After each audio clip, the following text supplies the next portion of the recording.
I thank the government and the people of Italy for the warm welcome and hospitality accorded to myself and my delegation during this visit. I also recognize the great effort of all IFAD professionals who have made this meeting possible. The theme of the year, Accelerating Action for Food Security, is both tragic and timely. It is tragic because in this day and age, when our world is richer, more technologically advanced than it has ever been in human history, the United Nations 2022 edition of the State of Food Security and Nutrition in the World report shows that the number of hungry people was rising to as many as 828 million in 2021. Billions of people could not and still cannot afford a healthy diet, and women and children, as is sadly often the history, remain the most vulnerable to the acutest form of hunger. I am truly tired of these terrible statistics and painful stories, and my government is determined to do something about it in Somalia. This is why I feel very strongly that this IFAD meeting is timely, as it must re-energize and refocus our passion and determination to turn the tide sustainably against unnecessary hunger once and for all, despite all the challenges that exist today. In Somalia, we are taking food security very, very seriously. In fact, I have stated many times before that food security is a fundamental part of national security for my government. In this sense, the old saying that a hungry person is an angry person is correct because of lack of food. Hunger and deterioration of the conditions to make agriculture a viable economic opportunity, like in the past, has played a major role in the prolonged local conflict and spurred on international terrorist group Al-Shabaab to create spaces for which they control, radicalize, and subjugate parts of our rural population, particularly the young people. We are now responding fiercely with successful military offensive, which is liberating most of these territories from the terrorist group. But we have the challenge of rebuilding a hopeful future for a truly resilient and deserving people with a strong, innovative agricultural base to address insecurity, food insecurity, and sustainable development. Excellencies, ladies and gentlemen, accelerating action for food security is central to the survival and prosperity of the world in the 21st century. The war in Ukraine has very painfully illustrated that food security is an international challenge with complex global supply chain with regional concentrations. For nations like Somalia and most other nations which import most of their key food items must adapt to survive and feed their population going forward. In Somalia, over half of our population is food insecure today. And this includes the most vulnerable in our society, including women and children. As the fourth consecutive rainy season failed, many rural communities lost their livelihoods.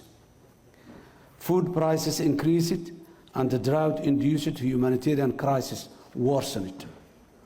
While we still need emergency humanitarian assistance to avert the worst of the drought and hunger today, I strongly believe that in Somalia we can be food secure in the future. Somalia has abundant land and agricultural opportunities within our own territory, and with a young population and a history of agricultural production, which is almost 65% of our economy at present. We have real opportunity to make food security a genuine reality in the ground. Food security as an overarching policy goal complements our government's wider vision of a strong, united, and progressive Somalia, and a progressive Somalia at peace with itself and with the rest of the world.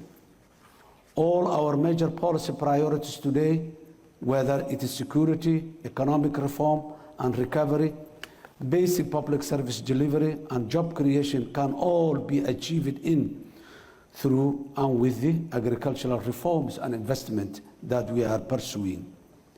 Ambition is a good starting point to accelerate action for food security, but we realize that action must follow quickly to capitalize on the national and global momentum.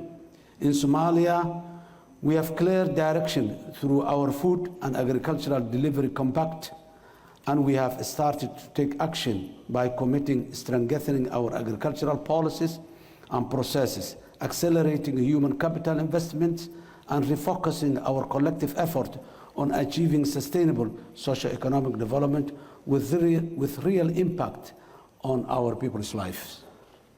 Our focus is supporting smallholder farmers, pastoralists and agro-pastoralists to revive their land and turn them into a thriving businesses which provide food security for the wider rural communities and Somali nation, while producing enough to both consume locally and sell in the international markets to turn profit.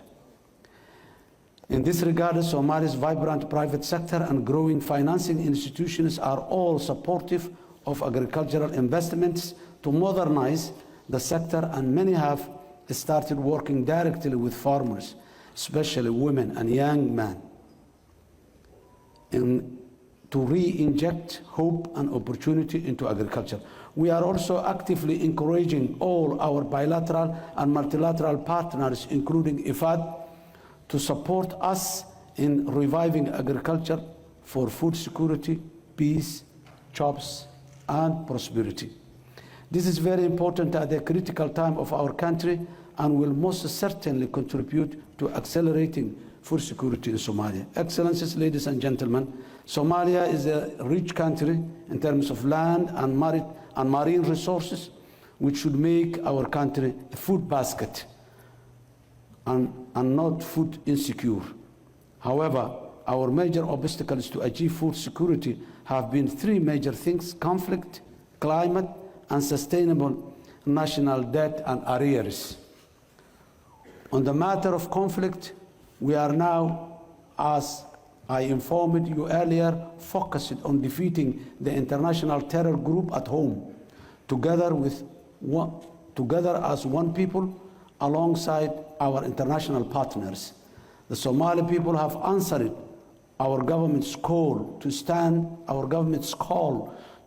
together to defeat the evil of terror from our land, and have organically mobilized and are actively supporting the government security services to liberate their territories. These newly liberated territories include much agricultural land which needs investment, and we are hopeful this can be happen soon. The reasons for our optimism are many, but at the forefront is that we are progressing steadily through our debt relief program and hope to reach the completion point of the World Bank and IMF highly indebted poor countries initiative by the end of this year. We hope that this will unleash a greater number of national and international potential resources to invest in our food security, and this will help our government accelerate the push through real tangible investment alongside all our partners, including our friends IFAD.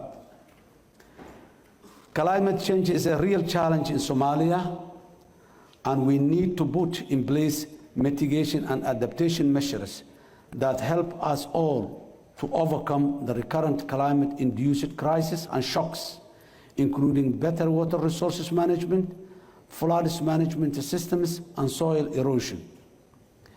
We have, for the first time, created the Ministry of Environment in Somalia to lead in these key areas, and this is evidence of how seriously we are taking the need to address this existential threat to our fragile food system and whole way of our life.